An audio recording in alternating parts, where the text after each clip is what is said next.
জামাতে ইসলামী এত বুদ্ধি আসলে কই পায়? মানে নির্বাচনের এমন এক ব্লুপ্রিন্ট তারা তৈরি করেছে, সিএনএন নিউজ এবং ইত্তেফাক এটা নিয়ে খুব রিপোর্ট করেছে, অনেকেই এটা নিয়ে করছে।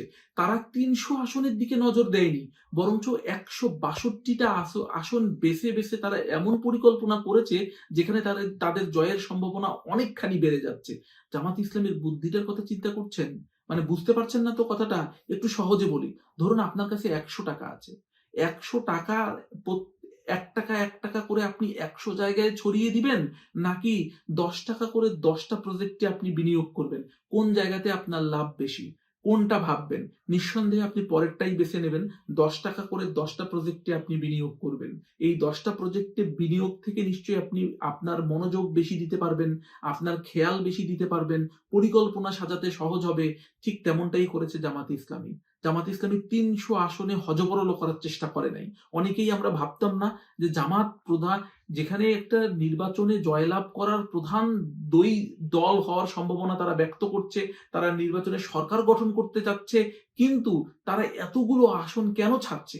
তারা ১৭৯টা আসন প্রাথমিক পর্যায়ে, পরবর্তীতে ইসলামী আন্দোলন বাংলাদেশ না আসার কারণে ২১০টার মতো আসনে তারা নির্বাচন করছে। তাহলে এত জায়গা থাকতে আবার এর মধ্যে ১৬২টা আসনকে তারা পাখির চোখ করেছে, এবং কিভাবে পাখির চোখ করছে, তার এই নির্বাচনের মাস্টার প্ল্যানটা কি, কোন ব্লুপ্রিন্ট তারা সাজিয়েছে যে সিএনএন নিউজ এটাকে আলাদা করে নিউজ করলো, আমরা একটু বুঝে আসতে চাই সেই পরিস্থিতি। অনেকগুলো পরিস্থিতি নিয়ে একরকম নানান পরিকল্পনার জাল বিস্তার করেছে জামাতে ইসলামী, আর যার কারণেই বোধহয় বিএনপির কপালে ভাঁজ পড়েছে। দি বাংলা পালসের আজকের আয়োজনে এই টোটাল সিচুয়েশনটা আপনাদের সামনে ব্যাখ্যা করব। আপনাদের মন্তব্য থাকবে, কমেন্ট বক্সে সেটা আপনারা জানাবেন। জামাতের এই মাস্টার প্ল্যান অর্থাৎ নির্বাচনী ব্লুপ্রিন্টের প্রথম যে কাজটা তারা করেছে, তারা ডেটা দিয়ে সিদ্ধান্ত নিয়েছে, মানে পরিসংখ্যানগত সিদ্ধান্ত। চলুন পরিসংখ্যানগত সিদ্ধান্তটুকু একটু বুঝে নিই। আচ্ছা, বাংলাদেশে তো সর্বশেষ মোটামুটি মানের একটা নির্বাচন হয়েছে ২০০৮ সালে। এরপরে ২০১৪, ২০১৮ এবং ২০২৪-এর যে নির্বাচনগুলো হয়েছে, সেই নির্বাচনগুলো তো কোনো ধর্তব্য বিষয়ই নয়। তাহলে অতএব এই নির্বাচন থেকে সঠিক তথ্য পাওয়ার কোনো সম্ভাবনাও নেই। তাহলে ১৫টা বছর যে কেটে গিয়েছে, একটা নতুন জেনারেশনের উত্থান হয়েছে, পুরনো জেনারেশনদের মধ্যে অনেক মানুষের ধ্যান ধারণার পরিবর্তন ঘটেছে, মানুষের হাতে ইন্টারনেট চলে গিয়েছে, মানুষ এখন অনেক কিছু বুঝতে শিখেছে, শিক্ষিত মানুষের সংখ্যা বেড়েছে। তাহলে এই ব্যাপারটাকে কি করে ধরবো? জামাতে ইসলাম করেছে কি? ১৯৯১ সালে তারা কোন কোন আসনে প্রতিদ্বন্দ্বিতা করেছিল, কত ভোট পেয়েছিল? ৯৬ সালে কোন কোন আসনে প্রতিদ্বন্দ্বিতা করে কত ভোট পেয়েছিল? ২০০১ সালে জোটের সাথে প্রতিদ্বন্দ্বিতা করে কত ভোট পেয়েছিল? এর ভিতরে কত ভোট তাদের নিজের থাকতে পারে এবং কত ভোট জোটের শরিক দল থেকে ভোটার পেয়েছে সেটা আছে।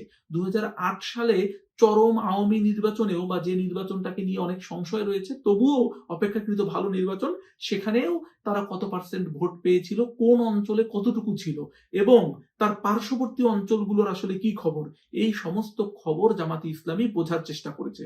জামাতে ইসলামী চিন্তা করেছে ৯১ থেকে ৯৬ এই ৫ বছরে তাদের ভোটার সংখ্যা কতটুকু বেড়েছে, কত পার্সেন্ট বেড়েছে। ৯৬ থেকে ২০০১-এ তাদের কত পার্সেন্ট বেড়েছে, ১ থেকে ৮-এ এসে তাদের কত পার্সেন্ট বেড়েছে। তাহলে একটা আনুমানিক একটা আন্দাজ করা যাচ্ছে। ওই আন্দাজ করে করে দেখেছে কোন অঞ্চলগুলোতে তারা কাছাকাছি গিয়ে হেরেছে, কোন অঞ্চলগুলোতে তারা মানে খুব অল্পের জন্য জিততে পারেনি, বা কোন অঞ্চলগুলোতে আরেকটু বেশি এফোর্ট দিলে যেটা সম্ভব হতো, কোন অঞ্চলে প্রার্থী বাছাইয়ে ভুল ছিল, কোন অঞ্চলে তারা ভোটারদেরকে মোবিলাইজ করতে পারেনি। এই সমস্ত হিসাব তারা ছক কষে কষে কষে কষে করেছে। এবং আপনার জন্য একটা বলি, ধরুন আপনি ১ নাম্বার আসনে আপনি হেরেছেন ৪০ ভোটে, আর ২ নাম্বার আসনে আপনি হেরেছেন ২ লাখ ভোটে, কথার কথা বলছি, ২০০ ভোটে হেরেছেন। তাহলে আপনি দেখছেন এই ২০০ ভোট কাভার করা আপনার জন্য খুব কঠিন। এই ২০০ ভোট না হয় এই ১৫ বছরে ভোটার সংখ্যা বেড়ে আরো ৫০ জন বেড়েছে, তারপরও আপনার গ্যাপ কত? ১৫০ জন। আর যে আসনে আপনি ৪০ বা ৫০ ভোটে হেরেছেন, সেই আসনে আপনার ভোটার সংখ্যা বেড়ে মোটামুটি ব্যবধানটা কমে গিয়েছে, কিংবা আরেকটু বেড়ে গিয়েছে সামান্যতম। তাহলে আপনি চিন্তা করুন তো, পাশের আসন থেকে ভোটার যদি এই আসনে তার নাম লিপিবদ্ধ করে এবং এই আসনটা যদি জামাতের হয়ে যায়, তাহলে হাড্ডাহাড্ডি লড়াই করে জয়ের সম্ভাবনা কি বাড়ে কিনা? কারণ ভোটাররা তো নির্বাচন কমিশনের নিয়ম অনুযায়ী আসন পরিবর্তন করতে পারেন। মানুষ তো এক অঞ্চলেই সারা জীবন থাকে না, মানুষ তো মাইগ্রেট করে এক অঞ্চল থেকে অন্য অঞ্চলে। জামাতে ইসলামী এই হিসেবটা অনেক চমৎকার ভাবে করেছে এবং সেটা কোনো আবেগের বশে নয়, এবং ডেটা দিয়ে তারা চিন্তা করেছে কোন অঞ্চলে তাদের শক্তি কতখানি বেশি। জামাতের মাস্টার প্ল্যানের পরের অংশ হলো সায়েন্টিফিকলি অগ্রসর হওয়া, বক্তৃতা নয় বরঞ্চ কৌশল করে। আমি একটু বুঝিয়ে বলি। আচ্ছা ধরুন, প্রত্যেকটা জরিপকে বিএনপি সহ অন্যান্য দলগুলো কিন্তু খুব আমলে নিতে চায়নি, গ্রহণ করতে চায়নি, অবহেলা করেছে, অবজ্ঞা করেছে। কিন্তু বাস্তবতা কি? এই জরিপগুলোকে জামাত ইসলামী গভীরভাবে বিশ্লেষণ করেছে। জরিপের ভিতরে লুকিয়ে থাকা তারা তথ্য দেখেছে যে জামাত এবং বিএনপির মধ্যে পার্থক্য যেহেতু কমে এসেছে, অঞ্চল ভিত্তিক বিশ্লেষণগুলো কি ছিল, কোন অঞ্চলে, কোন জেলায়, কোন আসনটিতে তাদের জয়ের সম্ভাবনা কাছাকাছি গিয়েছিল, নারী এবং পুরুষের ভিতরে তাদেরকে ভোট দেওয়ার পার্সেন্টেজটুকু কতটুকু। নারীদের ক্ষেত্রে যেহেতু জামাতে ইসলামীকে ভোট দেওয়ার প্রবণতা একটু কম দেখা গেছে, জামাতে ইসলামীর যে নারী উইং অর্থাৎ ছাত্রী সংস্থা সহ মহিলা জামাত যারা রয়েছে তারা কিন্তু বাড়ি বাড়ি গিয়েছে, মানুষের মনস্তত্ত্ব বোঝার চেষ্টা করেছে। আমরা তো সাধারণত ভোটারের কাছে যাই, ভোটার যদি আমাকে ভোট দিতে না চায় তাহলে আমি হয়তো তার দিকে বাঁকা চোখে তাকিয়ে চলে আসি, কিন্তু তারা তা করেনি, বরঞ্চ তারা নোট নিয়েছে যে তারা কত বাড়ি গিয়েছিল, তার মধ্যে কতজন নারীর সাথে কথা হয়েছে, তার মধ্যে কতজন জামাত ইসলামীকে ভোট দিতে চেয়েছে, কতজন তাদেরকে ওয়েলকাম করেছে, কতজন তাদেরকে পাত্তাই দেয়নি। এই যে ব্যাপারগুলো তারা নোট করেছে, পরবর্তী কৌশল সাজাতে তাদের জন্য অনেকখানি সহজ হয়ে গিয়েছে, কারণ তারা তখন বুঝতে পেরেছে কোন পথে কিভাবে অগ্রসর হলে তারা ভালো করবে। ঠিক একই রকম ভাবে তারা এটাও চেষ্টা করেছে যে ভোট কেন্দ্রে তাদেরকে উপস্থাপনের ক্ষেত্রে ভোটের দিন সকালবেলায় যদি সেখানে গিয়ে তাদের নিজস্ব দলের লোকেরা কার্যক্রম সেরে আসতে পারে, ভোট প্রদান করতে পারে, তাহলে কিন্তু ফলাফলটা অন্যরকম ভাবে ঘুরেও যেতে পারে, কারণ মানুষের মনে তখন একটা প্রভাব বিস্তার করতে শুরু করে। একইভাবে কিন্তু আমরা দেখেছি প্রত্যেকটা নির্বাচনেই যে ছাত্র শিবিরের প্যানেল জয়লাভ করেছে সেখানে নারী ভোটারদের উপস্থিতি একটি বলার মতো ছিল এবং নারীদের ভোট তারা অনেক বেশি পেয়েছে। এই পরিকল্পনাটুকু তারা অনেক আগে থেকেই করেছে। জামাতের মাস্টার প্ল্যানের পরবর্তী অংশ হলো পোস্টাল ভোট। প্রবাসী ভাইয়েরা এবারই প্রথম ভোট দেওয়ার সুযোগ পেয়েছে। অনেক নির্বাচনের ডামাডোলে কথা কাদা ছোড়াছুড়ি, সংস্কার কমিশন, ঐক্যমত কমিশন, জুলাই চার্টার, জুলাই সনদ বাস্তবায়ন, অনেক কিছু নিয়ে বাঙালি এবং পুরো দেশ যখন মানে অস্থির ছিল, ঠিক সেই সময় প্রবাসীদের মধ্যে খুব পরিকল্পিতভাবে সুন্দরভাবে তারা এই প্রচারণাটুকু চালিয়েছে এবং তাদের পক্ষে ভোট নেওয়ার জন্য চেষ্টা করেছে। নিবন্ধিত 15 লক্ষেরও অধিক প্রবাসী ভোটার এবার পোস্টাল ব্যালটে ভোট দিয়েছে। চিন্তা করুন তো, এই 15 লক্ষ ভোটারের কিছু কিছু করে অংশ যদি বিভিন্ন জায়গাতে ছড়িয়ে যায়, 300 আসনে ছড়িয়ে গেলে হয়তো আপনার কাছে মনে হবে অনেক বেশি, কিন্তু 162 আসনে যদি ওই জামাত যে টার্গেট করেছে 162, সেখানে গেলে কিন্তু সেই সংখ্যাটা অনেকখানি কমে আসে এবং সেটা একটা প্রভাব বিস্তার করতে পারে। জামাতে ইসলামীর ক্ষেত্রে যেটা আরো বড় ব্যাপার সেটা হলো জামাতে ইসলামের অর্থ, জামাত ইসলামের অর্থের যোগান। এই দলের কর্মীরাই যেহেতু নিবেদিত হয়ে তাদের ইনকামের একটা বড় অংশ তাদেরকে দিয়ে দেয়, সুতরাং জামাতে ইসলামের টাকার সংস্থাপন এর অভাব কখনো হয় না। আর স্ট্রং অডিট সিস্টেম থাকার কারণে সেই টাকা নিয়ে ভাগ বাটোয়ারা কিংবা তছরুপ হওয়ার সম্ভাবনাও থাকে না। অতএব তাদের প্রোগ্রাম করা, প্রচারণা করা, ডিজিটাল লেভেলে তাদের উপস্থিতি জানান দেয়া, বিভিন্ন সমাবেশ করা, মহাসমাবেশ করা, কিংবা নির্বাচনের জন্য লিফলেট প্রচার, যত ধরনের ব্যাপার রয়েছে লজিস্টিক সাপোর্ট, সেগুলোর কখনো অভাব পড়ে না।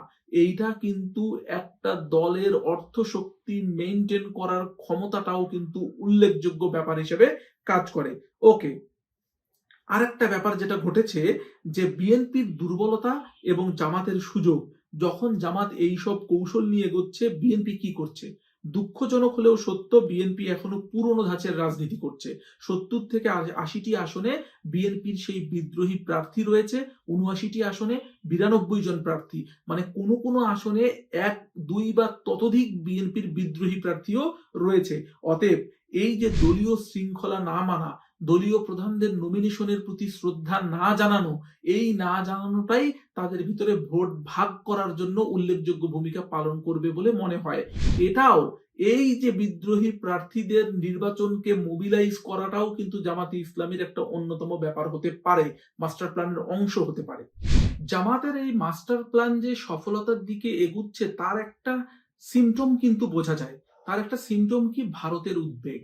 ভারত এটা নিয়ে যখন কথা বলতে শুরু করে বা ভারত এটা নিয়ে যখন উদ্বেগ জানায় এবং ভারত যখন চিন্তিত হয়ে পড়ে তাদের সীমানা কি হবে, তাদের সেভেন সিস্টার্স এর কি হবে, এবং তারা যখন তাদের মানুষদেরকে এখান থেকে সরিয়ে নেয় এবং বাংলাদেশ থেকে তাদের মিশনগুলোকে তারা বন্ধ করতে চায়, কিংবা বাংলাদেশে আসা তাদের দেশের নাগরিকদের জন্য তারা আপাতত নিষেধাজ্ঞা জারি করে, তখন বুঝতে হবে জামাতে ইসলামের এই উত্থানটি তারা ভালোভাবে নিচ্ছে না এবং তাদের ভিতরে কোনো পরিকল্পনা থাকতে পারে, কারণ তারা কখনোই জামাত কিংবা ইসলামী এই শক্তিগুলোকে সামনের দিকে আসতে দিতে চায় না।